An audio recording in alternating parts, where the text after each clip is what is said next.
Hai Andika, guys di sini kemarin kita udah ngebahas HP entry level dari Realme yaitu Realme C31. Sekarang kita akan ngebahas dari brand lain yang harganya sama, kelasnya juga sama. Dan perkenalkan ini adalah Oppo A16e. Jadi sekarang buat yang muslim kita lagi menjalani yang namanya ibadah puasa atau bulan Ramadan. Jadi pertama-tama saya mau mengucapkan dulu selamat menjalani ibadah puasa, marhaban ya Ramadan. Dan biasanya kalau misalkan bulan-bulan puasa menjelang mau ke Idul Fitri itu bakalan banyak brand yang launching produknya. Kenapa seperti itu? Karena brand melihat peluang di situ. Peluangnya di mana? Ya THR kita kan cair. Terus kita juga dapat sangu dari orang tua buat yang masih sekolah-sekolah. Makanya bakalan banyak brand yang mengeluarkan produk di bulan Ramadan, terutama produk-produk yang murah. Contohnya si Oppo A16e ini yang merupakan versi murah dari HP Oppo yang cukup laris di pasaran, yaitu Oppo A16. Kalau Oppo A16 dibanderol dengan harga Rp1.999.000, untuk Oppo A16e dibanderol dengan harga Rp1.799.000. Memang selisihnya ratusan ribu aja, cuman di kelas entry level itu lumayan signifikan selisihnya. Jadi Oppo A16e itu E-nya mungkin stand for ekonomis. Tapi kalau ngomongin ekonomis, saya jadi teringat Bukalapak. Karena kemarin ketika saya iseng-iseng scroll aplikasi Bukalapak, wah promonya itu ekonomis banget. Jadi ada banyak banget promo-promo yang bisa membuat harga produknya lebih ekonomis lagi. Apalagi promo Ramadannya. Ada bobol berkah Ramadan dengan diskon sampai 90%. Ada bobol gercep beduk mulai dari tanggal 1 sampai 13 April. Terus di tanggal 18 sampai 27 Aprilnya bahkan ada promo yang namanya bobol gercep THR yang potongannya sampai 1,7 juta rupiah. Bakalan banyak produk-produk elektronik dan gadget kayak Xiaomi Redmi Note 10 Pro, terus juga ada Realme 9 Pro dengan diskon yang menarik. Untuk informasi lengkap mengenai promo ini kalian bisa langsung cek di kolom deskripsi. Nah, kalau promonya Bukalapak tadi kan kita jelas untung ya. Tapi apakah dengan membeli Oppo A16e dengan harga Rp1.799.000 kita untung? Langsung aja kita unboxing dulu. Untuk packagingnya dia simple banget sama seperti Oppo A55 juga dengan aksen warna biru dan ada aksen hitam di bagian bawahnya. Di sini tertera jelas Oppo A16e, dan untuk Oppo A16 ini hanya ada satu varian, jadi 3GB dengan 32GB. Kalau si Oppo A16 dia ada dua varian, jadi ada yang 332 dan 464. Terus untuk selling pointnya karena dia entry level, jadi selling pointnya itu ya standar aja ya, dengan katanya itu 3D sleek design, baterainya pun juga lebih rendah dibandingkan Oppo A16 dengan 4230 mAh dan juga ada eye care displaynya. Cuma itu aja selling pointnya. Terus di sini juga ada sertifikasi konten soy oil atau dia pakai tinta kedelai, di mana kedelai ini tintanya ramah lingkungan. Oke, jadi sekarang langsung aja kita buka dan di dalam paket pembeliannya ini ada apa aja. Pertama, di dalam boxnya ada box lagi. Polos seperti ini, terus juga nggak ada kayak semacam ucapannya, langsung aja ya polosan. Terus di kertasnya sini kita dapat ada case, masih dapat case. Terakhir saya unboxing Realme C31 C35 itu nggak ada case-nya. Terus kita juga dapat SIM ejector, buku panduan dan kartu garansi. Dan untuk adapternya kita dapat adapter yang sayangnya belum support fast charging ya. Jadi dia hanya ada di 10 watt untuk maksimum outputnya. Terus kita juga dapat kabel Type A to micro USB. Kemarin si Realme itu saya sindir, harusnya micro USB itu di-ban sama pemerintah, tapi ternyata untuk Oppo A16e di kelas harga yang sama, dia juga masih dapat micro USB lah. Ini kenapa HP-nya saya masukin lagi.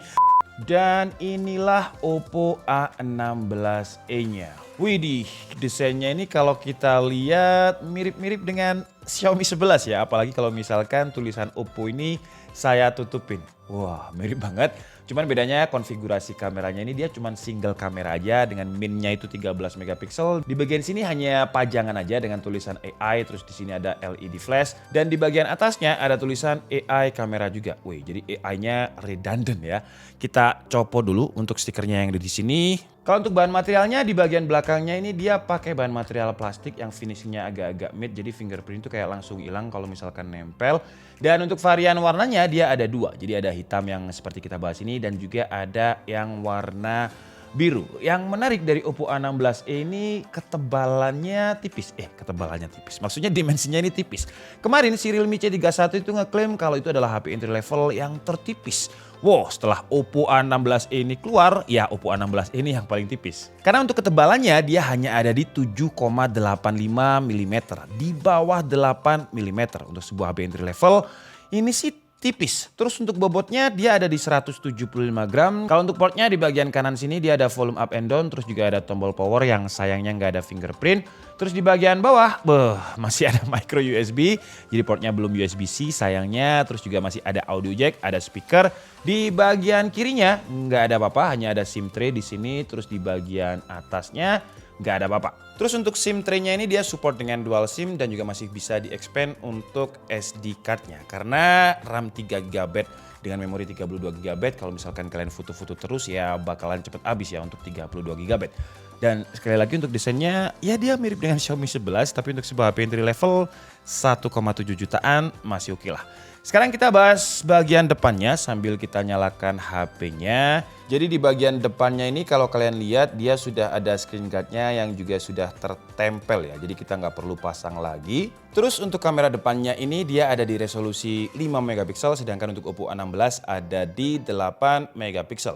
Dan kalau kita lihat bagian frame-nya ini ya belakangnya sih udah oke ya menurut saya, cuman kalau misalkan dibalik seperti ini langsung kelihatan kalau dia HP entry level. Karena di bagian frame kanan kirinya ini juga masih lumayan tebel, apalagi dagunya dan juga jidatnya ini. Water drop selfie kameranya ini membuat dia ya masih terlihat entry level. Selain perbedaan dari resolusi kamera depannya, dari kapasitas baterai juga berbeda. Karena memang Oppo A16 ini tipis loh ya, dia di bawah 8 mili untuk sebuah entry level itu tipis. Jadi untuk Oppo A16 itu kan kapasitas baterainya 5000 mAh. Sedangkan untuk si Oppo A16 ini kapasitasnya 4230 mAh. Makanya dimensinya dan juga desainnya bisa dibikin stylish, slim design seperti ini. Dan kalau di Oppo A16 itu kameranya triple konfigurasi ya. Jadi ada main kamera 13 megapiksel, portrait 2 megapiksel dan makro 2 megapiksel. Kalau Oppo A16 ini cuma satu aja, jadi 13 megapiksel, tapi dia ada kayak semacam optical zoom-nya yang kayak disiapkan seperti ini, satu kali, ini 2 kali, dan ini 5 kali. Dan sekarang coba kita lihat hasilnya, ini yang 5 kali tadi, ada kayak semacam pixelated-nya ya, ada kayak ngeblur karena ini memang lensa 13 megapikselnya tadi kayak cuman di zoom gitu aja, nggak pindah lensa, karena lensanya cuma satu. Terus ini 2 kalinya kira-kira seperti ini. Jadi kita nggak bakal ada perbedaan gitu ya antara yang 1 kali, 2 kali karena memang ya dia pakai lensa yang sama. Dan kalau di layarnya ini sih hasilnya untuk sebuah HP 1 jutaan masih cukup oke. Cuman ya bezelnya ini ya yang tebal. Dan ini adalah kualitas videonya di resolusi 1080p 30 fps. Jadi mentoknya di situ 1080p 30 fps ya. Sayangnya belum bisa 60 fps. Tapi untuk kelas dari level ya masih oke ya kameranya Oppo ya. Ya, jadi tapi kalau misalkan saya pindah-pindah seperti ini, dia ada auto exposure yang masih cukup terlihat. Jadi transisinya itu kurang bagus. Tapi kalau untuk kualitasnya, saya rasa dengan harga 1,7 juta masih oke loh. Nggak terlalu terlihat dia entry level. Dan ini adalah kamera belakangnya di resolusi yang sama juga dengan kamera depannya tadi. Hanya ada di 1080p 30 fps, nggak bisa kita naikkan lagi. Kalau diturunkan bisa di 720p 30 fps. Kira-kira kualitasnya seperti ini. Tomo coba maju mundur seperti biasa ya. Jadi kalau misalkan kita zoom in, terus zoom out, ya seperti itu. Gimana menurut kalian? Kalian bisa tulis di kolom komentar untuk kualitasnya. Dan kalau layarnya, dia ini memiliki resolusi yang sama juga dengan Oppo A16, yaitu 6,5 inch dengan resolusinya XD Plus 1600x720. Terus dia juga ada fitur eye care dan kira-kira seperti ini ya untuk kualitasnya. Masih oke sih ya untuk sebuah HP entry level, walaupun ya kontras rasionya kurang, warnanya juga kurang pop up. Tapi kalau kita lihat dari angle yang berbeda-beda masih oke. Dan ini brightness-nya udah yang paling terang. Ya, jadi brightness-nya udah yang paling terang. Dan kalau misalkan saya tembakkan ke lighting, kita masih bisa melihatnya dengan lumayan jelas. Cuman ya sayangnya frame-nya aja ya. Frame-nya ini kayak sedikit mengganggu gitu. Jadi saya nggak bisa fokus langsung ke videonya. Terus kalau untuk chipsetnya dia pakai MediaTek Helio P22 yang terlalu entry level banget seperti yang kalian lihat skor Antutunya aja. Dia dapat cuman 105.000. Realme C31 dengan harga yang sama kemarin dengan Uni SoC T612-nya dapat skor hampir 200.000. Jadi kalau masalah performa sih ya saya pribadi masih pilih Realme C31. Cuman kalau untuk kamera terus juga layarnya Oppo ini bagus ya. Ketimbang C31 ini warnanya lebih keluar. Speakernya juga nggak terlalu pecah seperti C31. Terus kalau untuk performa single core multicore ya seperti yang kalian ada di sini ya.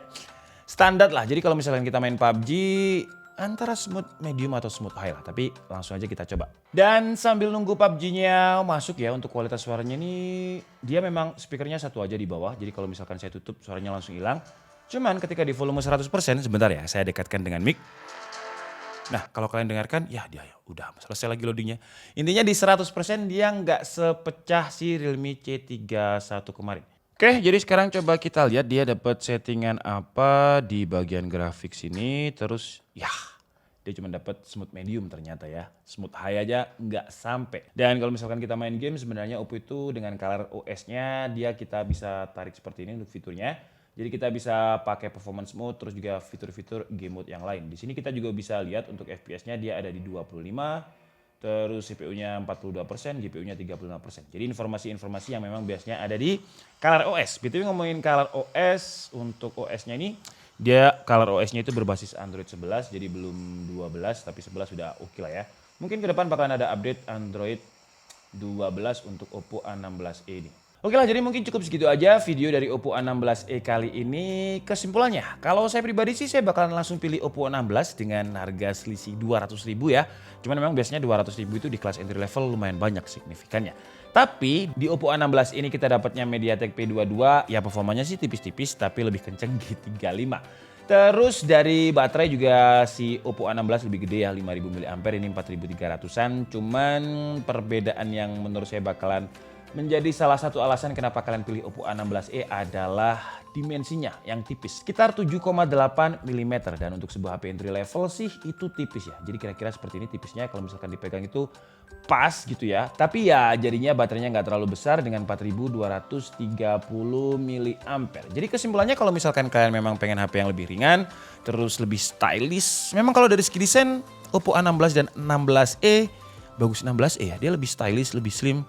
Cuman ya dengan kompromi baterai, terus baik Oppo A16 dan juga Oppo A16 ini juga punya sertifikasi IPX4 tahan air, sama-sama splash proofnya. Jadi ya pilihannya sebenarnya ada di kalian, mau Oppo A16 atau A16e. Kalau saya pribadi sih bakalan pilih Oppo A16 ya, karena performanya di Oppo A16 ini ya terlalu entry level lah. Oke, jadi mungkin cukup segitu aja video kita kali ini. Saya minta maaf kalau ada kesalahan dalam penyampaian informasi. Seperti biasa, kalian bisa mengkoreksinya di kolom komentar. Saya Dika Budi and see you on the next video. Bye-bye.